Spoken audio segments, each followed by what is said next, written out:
Now, lastly, Judge, when it comes to the officers, as this court stated, we do know that both officers who played key roles and had their hands all in and throughout this case have a history of police misconduct, a history of lying, of fabricating. These are not trustworthy or credible officers. So back then in 2000, Judge, when Tanya Manning, when Andrea Baker, when Shanita Williams, when they were all saying that he coerced me, he was threatening me, he told me to say this. Back then, that may have been unbelievable because at that time, the judge was not aware of their history. But today, before this court, in front of a jury, if a jury was to hear what the lady said, those officers said to them to coerce this statement, if they see their lack of investigation, their unwillingness to obtain exculpatory evidence, or maybe they did get it and they just didn't turn it over, I don't know. But those officers would not be credible today, knowing what we know. And what I will also submit to this court, Judge, is the fact that Inkster Police, even to this day, is still not cooperating. I believe that we can infer that there must be something in those personnel records that dates back to all the way to 2000, in which the Detective Williams and Sergeant Hill had more complaints of police misconduct and other things that they do not want to turn over. Because again, there were 3 to 4 attempts to get these personnel files and they weren't turned over. Judge, there were so many things done incorrectly in Mr. Graffenried's trial. There's no way a reasonable person could ever think that he received a fair trial. There was so much evidence that would have been favorable to him, exculpatory to him, that was not turned over or was not obtained. He was not given a real chance. He did not have an attorney who advocated for him. He did not have an attorney who even tried to prepare. There's absolutely no way. There's in no world would it be acceptable for the defense attorneys to have only met their client one time while they were in custody. To no standard is it acceptable for a defense attorney to not interview key witnesses, to not confirm, to not notice blatant lies and inconsistencies between witness testimonies.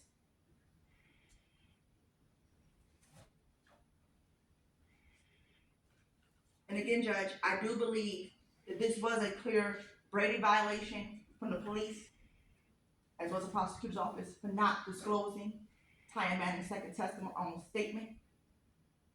I also believe there is one for not turning over the video, the surveillance videos that would have proven that Mr. Graffenried was at the Inkster Police Department at the time of the shooting. And again, Judge, just highlight, they were in possession of the video because it was from their police department, their actual precinct. It was theirs. They had access to it. It was in their possession. And what's in the police possession is attributed to the prosecutors. The prosecution had that video back then, and they did not turn it over, and they had a duty to do so. And then everything else, Judge, falls and affects the counsel. Mr. Graffenried attorney failed him on every level. Now, also, at a new trial, Judge, I do not believe the court would allow Raymond Williams' testimony to be, exam testimony to be read into the record.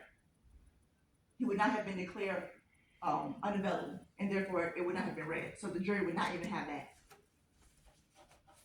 The evidence that the prosecution would have presented, Your Honor, would not have amounted beyond a reasonable doubt. And for all of these things, Judge, I do believe that Mr. Graffenried has shown that there is new discovered evidence here. And I do believe that all of this evidence, in combination with the evidence that was already presented, and all the things we know now, including the officer's police misconduct, I do believe that it would change the outcome of this trial. I believe now, if a jury heard this same case, and with all the new evidence, they would come back with a verdict of not guilty for Mr. Graffenried.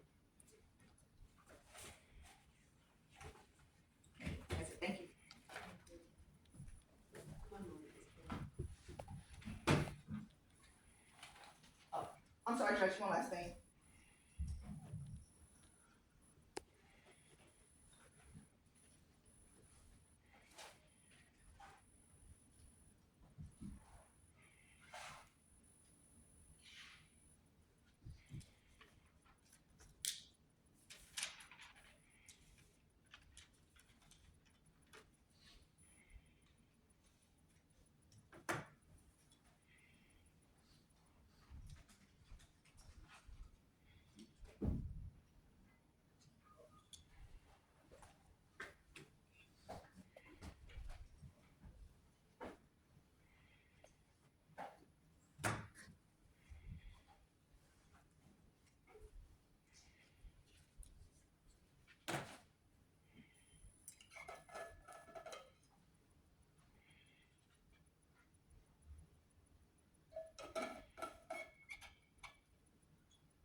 Oh, I'm sorry. I thought you were still writing. I apologize. Just one last thing, Ron. I forgot to mention the affidavit from Willie Wimberly. So Mr. Wimberly was there. He was also shot in the leg, I believe. And he submitted an affidavit to this court in which he stated that he did testify at the exam. He was 16 years old. He did not identify Mr. DeGraffenreidt as a shooter. He did not know. He says that he did not recognize the shooter, but he knew Mr. DeGraffenreidt. So he knew the person was not Mr. DeGraffenreidt because he knows exactly who he is. He's familiar with him. But what he does say in his affidavit, Your Honor, is that he was never called as a witness at trial. He never received a subpoena. Now, mind you, Judge, he would have been considered a complainant, right? Because Raymond Williams was considered a complainant because he said he was shot. Well, Mr. Wimberly was shot as well and actually had provable injuries, but he was not named as a complainant. And yet, not only the prosecution failed to call him as a witness, but the defense attorney failed to call him as a witness. And he is someone who could say, firm, Mr. DeGraffenreidt was not the person who shot him. Now, Your Honor, again, we cannot think of any reason why a defense attorney would not present this witness who can say 100%, who has no reason to lie because he sustained the injury himself, that Mr. DeGraffenreidt is not the person who shot him. The fact that he failed to even call him, in fact, Mr. Wimberly states in his affidavit, the defense attorney never even interviewed him, never even spoke to him. He also testifies that one of the other witnesses, Mr. Broderick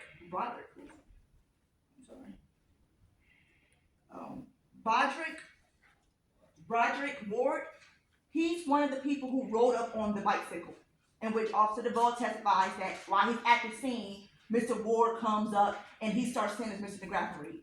Well, Mr. Wimberly says that's his cousin. They were together. That's his cousin. He was not there.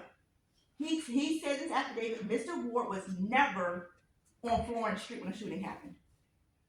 And that we supported by Officer DeVault's testimony that he witnessed Mr. Ward ride up on his bicycle after the shooting had happened, after the police had arrived. Mr. Wimberly also states that Mr. Ward told him that he was lying to Mr. DeGraffenreidt because he didn't like him. Now, Judge, this is evidence that should have came out at trial. This evidence directly goes to the credibility of Mr. Ward and could potentially impeach him. Or more importantly, Judge, it could have also, even if it's not admissible, it could have led to the discovery of material evidence. And I believe the court does have a copy of that affidavit because that was submitted with the actual appeal. And with that, Your Honor, I'm done.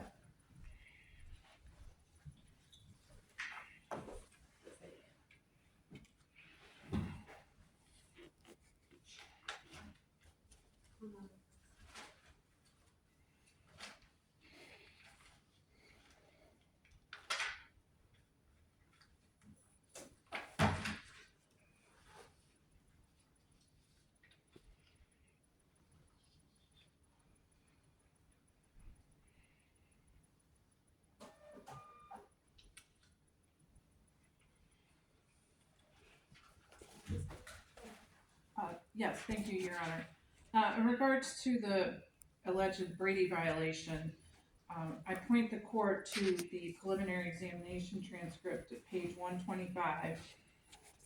Question, how many statements did you take from Tia Manning in this case? Answer, I believe it was 2. Question, you, yourself? Answer, myself and Detective Hines. So the idea that there was no evidence that there were 2 statements taken is completely false. He was there at this preliminary examination. His attorney was there. There was no secret there were 2 statements. One was completely non-useful, and the other one was read at the preliminary examination, which I point the court to pages 148 to 149 of the preliminary examination transcript,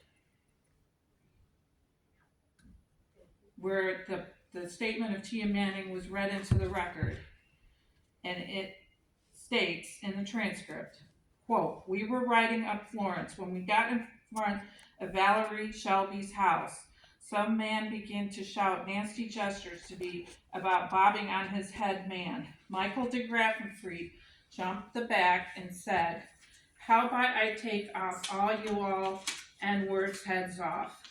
We then went back to Yale. When Maverick got in the front seat and went back over there, Michael shot 2 times. Maverick about 10 to 20 times. Then we drove off, went back on Yale, when Michael then brought his grandmother up here to the police station so she could get his little cousin out of jail. I then went back on Florence to take Andrea home, and the police rushed my car. Maverick had got hit by a gun and jumped out the car. So the idea that that was suppressed or kept from the defense is absolutely false. It is just a red herring, completely. It could have been followed up. It was there. It was in writing. Each defense attorney got a copy of the preliminary exam transcript. It was printed for them. So I just don't understand that whole line of issue in this case. It's a non-issue. Now, I swear, please remind me, was Miss Manning at the exam? I'm assuming she wasn't since her statement was read. yes, she was represented by Attorney James Feinberg. She was there.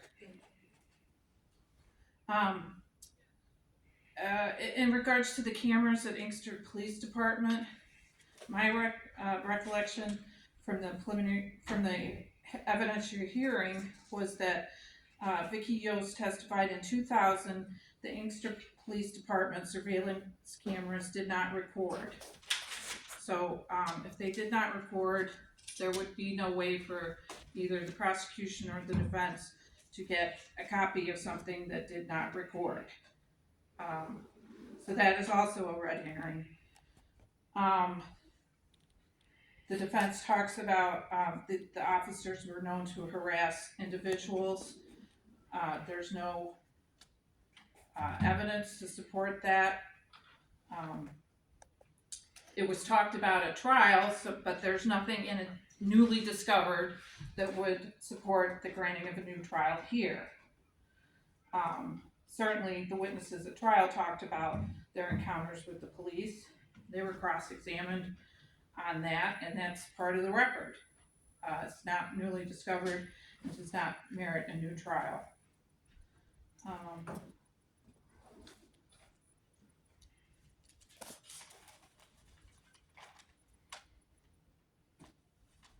Now, just to go forth and talk about Willie Wimberly a little.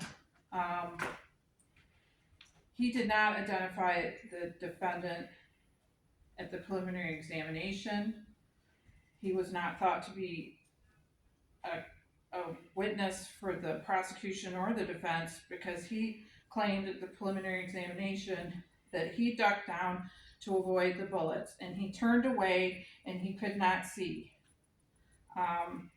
The people would advocate that Wimberly had less motive to lie about that at the preliminary examination than he does now that he sits serving 2 life sentences for crimes out of Washtenaw County.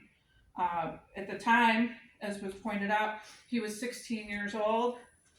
He really had no reason to lie. And Broderick Ward was his cousin.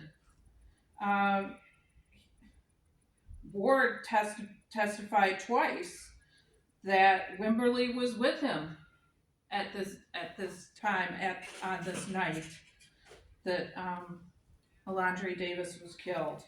What possible reason would he have to lie about such a thing? And Ward was arrested at the scene, so we know that he was present. And multiple people listed him being standing outside during this time on the street in front of the Shelby's house. There was no reason to lie about that. And he's not newly discovered. He was listed on the witness list. He testified at the preliminary examination. So that's not newly discovered evidence. And nothing that he had said, either in his affidavit or at the hearing, merits a new trial. It would not result in a reasonable probability of a different result. And as far as the Garden City Hospital records, I believe it supports that Ramon Williams was in fact seen. It says all records described in your request were destroyed or purged in accordance with document retention policy. It doesn't say they didn't exist or they didn't have them. It says they were purged, and it has Ramon Williams at the top and his date of birth. So I think that supports the idea that Ramon Williams was treated on the date and time that was requested, but they have since purged their file.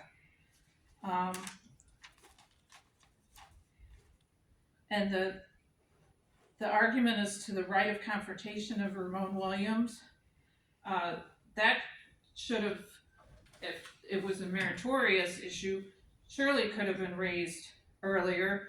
There's nothing on the record as to why that wasn't raised previously or in a previous motion. This is a successive motion for relief from judgment, so there are extra procedural requirements that must be met in order to raise such an issue, and they have not met them in this case. As far as why he was shot on one side, and they're alleging the bullets came from one side, there's no scientific ballistics evidence in this case. They presented nothing but speculation, and in the preliminary exam transcript, Ramon Williams said he turned and took off running. Well, that's an easy explanation why he could have been shot on one side and the bullets came from another. So that's just basically speculation. It doesn't merit a new trial. Therefore, for all those reasons, we ask that you deny the defendant's motion.